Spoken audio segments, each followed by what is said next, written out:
Right now at noon, Granby community members discuss a proposed $5 million school bond. We've got an absolutely gorgeous day across the 4 states, dealing with some clouds out there, but temperatures warming up nicely. We'll take a look at that forecast coming up. And severe storms from coast to coast. We show you how the late winter weather is impacting the nation. The 4 states' most watched news starts now.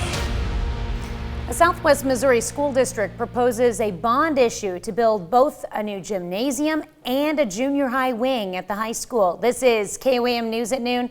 I'm Tanya Bach. Topping our first 7 minutes, a $5 million project in the works for the East Newton School District. District officials hosted a community meeting in Granby, Missouri last night to give residents more information about the project. The proposal calls for a $5 million bond that would eventually add a junior high wing onto the high school. The project also includes a new gymnasium. Right now it's going to be a double gym, which means we'll have a full-size court in the middle and then 2 other courts going the other way to where we can have multi-practices going on at the same time. So it'd be a very, very large gym to where we can utilize it at all times during the day.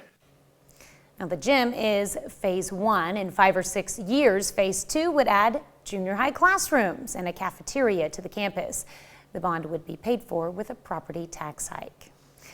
Well, finally, we've got weather we can enjoy outside. Chris Warner joins us with a first look at the forecast. Yeah, it is a very enjoyable day, albeit a bit on the breezy side, and those winds will continue to increase as we head through tonight and into tomorrow. We've also had some clouds out there. Now, these skies are mostly cloudy from 7th and Range Line, but sunshine still getting through, so mostly cloudy means just that. We're still getting some sunshine out there. Same from 20th and Range Line. You can see the sun is shining out there despite some extra cloud cover. We're also watching the possibility of some strong thunderstorms as we head into Thursday. We got thunderstorm chances across the area, and in the darker green is a better shot of seeing a strong storm or two, and that'd be some small hail, maybe some gusty winds, but it is something that we are keeping an eye on as we head into our Thursday, and we'll get more into that here in just a few minutes. Yesterday started at 20 degrees. Remember that yesterday. It was so cold, and this morning we were starting near 40. We made it up to 53. Not quite where we should be, but today is going to be a lot closer. In fact, as we look at temperatures across the area, look at this. So much better than this time yesterday. 54 in Iola, 55 Fort Scott and Nevada, 57 Lamar, 56 Pittsburgh Parsons, 55s in Chatopa and Miami, and 58 in Joplin and Neosho. What we're keeping an eye on is we've got the increasing clouds, the warmer temperatures, the gusty winds for us today, the showers and thunderstorms increasing as we head into Thursday, and then it's going to get cold once again as we head into this weekend. We'll talk about all of that and just how cold it's going to get here in a few more minutes. Tanya? All right, thanks, Chris. In California, more than 30 million people are currently under flood alerts, including many already hit by deadly rain earlier this month. And from rain to snow, a major winter storm is bringing heavy amounts of the white stuff to parts of the Northeast. Jared Hill joins us from New York with a weather wrap. Spring may be a week away, but parts of the Northeast are digging out after the first nor'easter of the winter season. Parts of New England saw as much as 3 feet of heavy, wet snow. Honestly, the heaviest snow I've ever seen. It should be a new category. It's New England, and it's still March. Winter's not over yet. The winds and snow snapped trees and weighed down power lines, leaving tens of thousands without power. Internet's down, Wi-Fi is terrible. I mean, our cell phones don't work up here right now. During the worst part of the storm, more than 2,000 flights were canceled, many at Boston Logan International Airport. I got on a flight that was 10 hours later, so I've been waiting and tracking that flight, and that one was just canceled. Here in New York City, the snow didn't stick around, but the wind has, with gusts potentially topping 40 miles per hour. In California, more than 30 million people were under flood alerts due to yet another brutal atmospheric river. It's definitely higher than it's ever been in my lifetime. The rain pummeled the state further north, causing a mudslide that slammed into this house north of Sacramento. About 100 people were trapped when floodwaters washed out roads and bridges in Tulare County. We did airlift into multiple points across the county.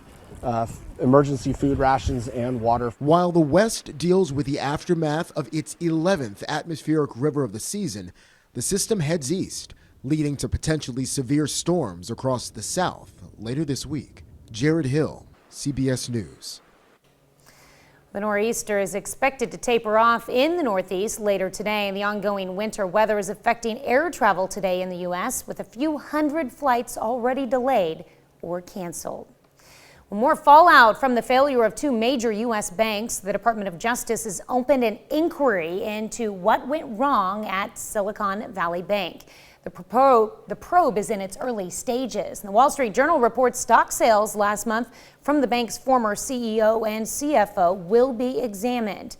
Federal regulators also took over Signature Bank on Sunday. The FDIC is guaranteeing all deposits at both banks. The Federal Aviation Administration is holding an airline safety summit today. It's prompted by a string of close calls at U.S. airports. Yesterday, we learned about yet another near collision, the 7th in recent months. At Washington's Reagan National Airport, an American Eagle jet taxied across a runway where a United Airlines plane had just been cleared for takeoff. Well, it may seem like an odd crime in the digital age, but police say thieves are stealing people's mail. Wendy Gillette tells us why. Dottie and Charlie Layton recently wrote a $37 check to pay their power bill and dropped it in the same Boston area blue mailbox they've used for years. But days later, the bank called and said someone was trying to cash that same check, now with an amount of nearly $10,000. They could empty a whole bank account out. We have quite a bit in the checking account. The Laytons were caught in a wave of mail thefts, with thieves stealing checks from mailboxes outside of homes, apartment buildings, and those blue boxes. Authorities say sometimes criminals have homemade devices to reach into the slot and fish mail out. In other cases, they use a stolen master key known as an arrow key to unlock it. Last year, police near Chicago released video of a man opening a blue box and taking all of the mail. Once they have the arrow keys, they have access to hundreds of mailboxes. David Maimon is a professor of criminology at Georgia State University and has been tracking criminal groups that wade through stolen mail to find checks. They look for IRS checks, they look for personal checks, they look for business checks. Fraudsters can use chemicals to remove the original writing, then write in a new name and amount on the check. More sophisticated criminals go a step further. Once you have the check, you essentially have the entire information you need in order to manufacture more and more checks. Authorities in several parts of the country are asking people to drop mail inside the post office instead of in a blue box. The Laytons' new strategy is to circumvent the mail. We're going to pay as much as we can online. The couple plans to stop using paper checks to avoid becoming victims again. Wendy Gillette, CBS News, New York. Authorities say people should not leave checks in their home mailboxes. The Better Business Bureau advises people who write checks to buy a pen with enduring black ink, which is very difficult to wash off. That's a look at today's top stories and weather in our first 7 minutes. Up next on KOAM News at noon, it's an all-you-can-eat buffet in Paris for the city's rat population. And later, we're making crispy buttermilk onion rings in the Mr. Food Test Kitchen. City of Light is losing its luster with 7,000 tons of garbage piling up on the streets of Paris. CBS's Elaine Cobb shows us why it might not be going away anytime soon. In one of the most romantic and picturesque places on the planet, heaped towers of trash are spoiling the scene. I didn't expect it, and so I'm like, okay, well, this is the first time I've seen Paris. It's not what I thought Paris was going to look like. Garbage collectors are on strike for a second week, protesting pension reforms that include raising the retirement age by 2 years. There's lots of garbage on each corner, doesn't make it look as nice. French officials are warning of a health hazard as rats run wild, ripping up uncollected garbage bags. It's terrible, this Parisian says. It smells bad, it's ugly, and I've seen the rodents. Adding to the problem, strikers have blockaded the 3 garbage treatment plants in the French capital. There's got to be a better way than to just let it pile up and stop your job. It doesn't seem to be doing any good. Even though it does spoil a lot of the view and the smell, I do support the strikes. As waste keeps piling up, so does pressure on the mayor of Paris, who supports the strikers and rejects government plans to force a cleanup. Elaine Cobb, CBS News, Paris. One European radio commentator described the situation as an all-you-can-eat buffet for the 6 million rats of Paris, which double the human population. Wow. Still to come on the KOAM News at noon, Mr. Food. If you like your onion rings to crunch a bunch, grab your appetite and a cold drink and join us right here in the test kitchen.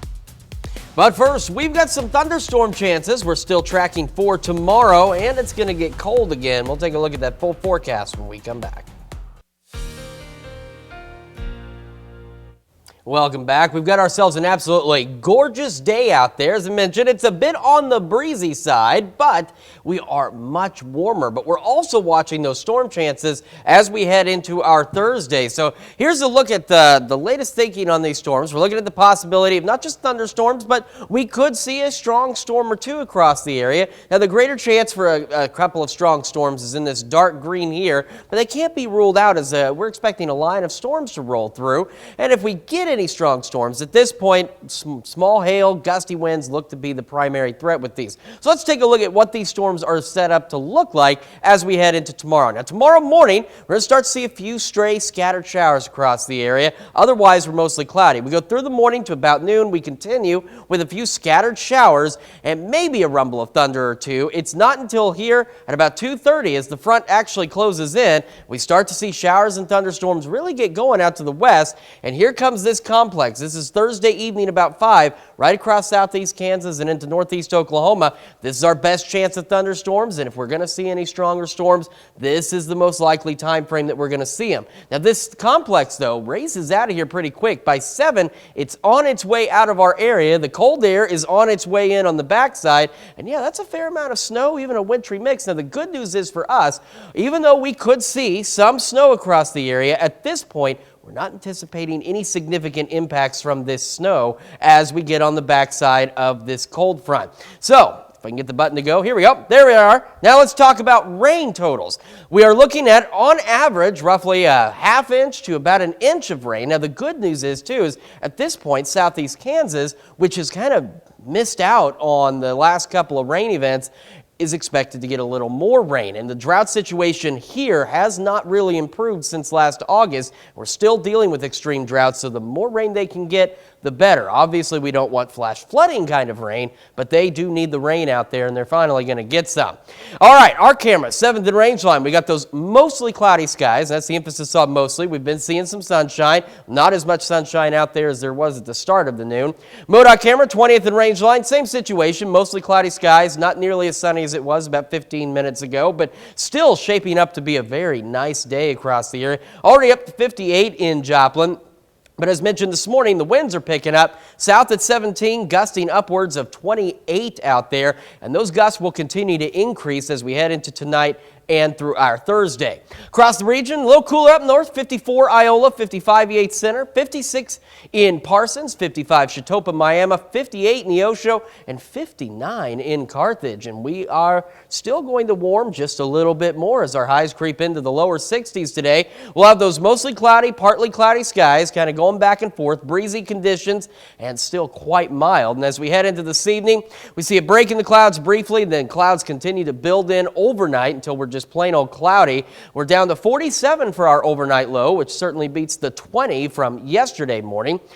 Tomorrow, making it up to 60 with those showers and thunderstorms and that cold front. The other thing I mentioned it's going to do is make it cold, down to 25 tomorrow night. 44 for St. Patty's Day, 42 Saturday, first day of spring. Not spring-like at all, but there'll be some sunshine at least as we're at 48. Then spring will get here. It just is running late, and it will start to warm up as we head into next week. Temperatures getting into the lower 60s, near 70 by next Thursday, with some additional thunderstorm chances as well. So as I said, spring will be here. It's just going to be a couple of days late officially arriving.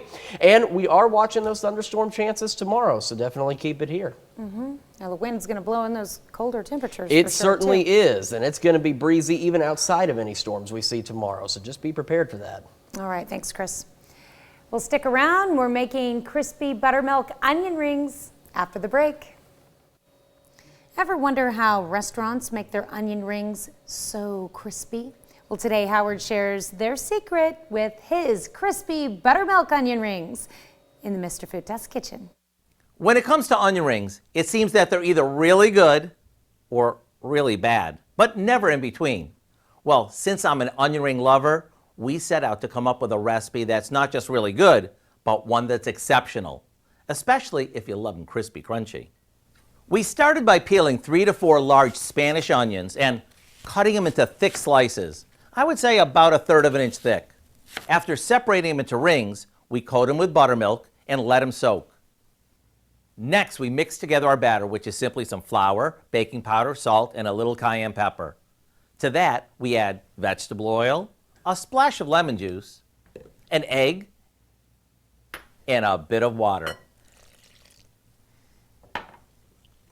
Now we shake the excess buttermilk off each onion ring and dip it into the batter before carefully placing it into some hot oil. The oil should be hot but not smoking. That way it's hot enough to cook them, but not so hot that they burn. Once they're golden on both sides, we take them out and let them drain on some paper towels. This way they won't be too greasy. And that's all there is to it.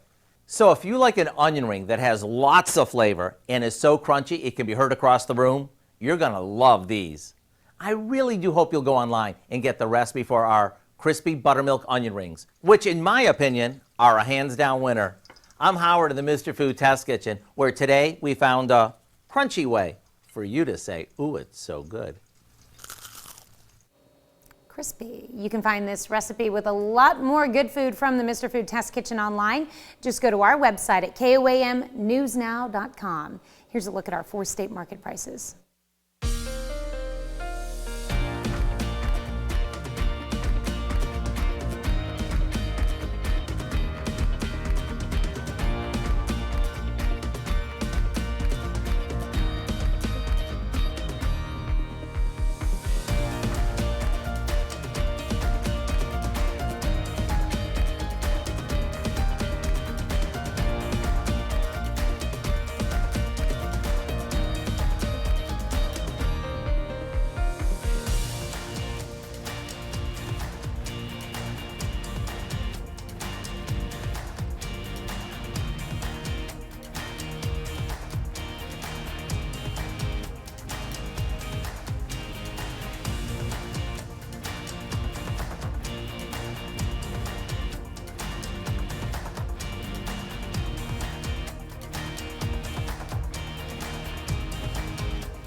Mild and breezy for us today, still heading to the lower 60s. 60 tomorrow, watching a strong cold front, showers, thunderstorms, and colder air behind it, down to 25 tomorrow night. 44 St. Patty's Day, and I made a slight error. Spring is officially on Monday, not Sunday, but still, it will be cool leading up to that point, and then spring will eventually arrive next week as we start to warm into the 60s, close to 70, with some additional storm chances heading into Thursday. I'm sure we're ready for spring whenever it does get here. The sooner it gets here, the better. I was just trying to bring it home a little We sooner. appreciate the effort. What do we have coming up tonight at 5? Well, at 5, a new report shows more Americans are diagnosed with Alzheimer's disease, and Health Watch the many challenges their caregivers are facing. Plus, meet the first group of seniors to take part in a new matchmaking program that connects area residents 55 years and older to volunteer opportunities. And dozens of employers are showcasing their businesses at the Missouri Southern Career Fair. Hope you join us for those stories. A lot more. It's coming up today. KOAM News at 5. All right. Thank you, Dow. Thank you for joining us for KOAM News at noon. We'll see you right back here at 5 o'clock.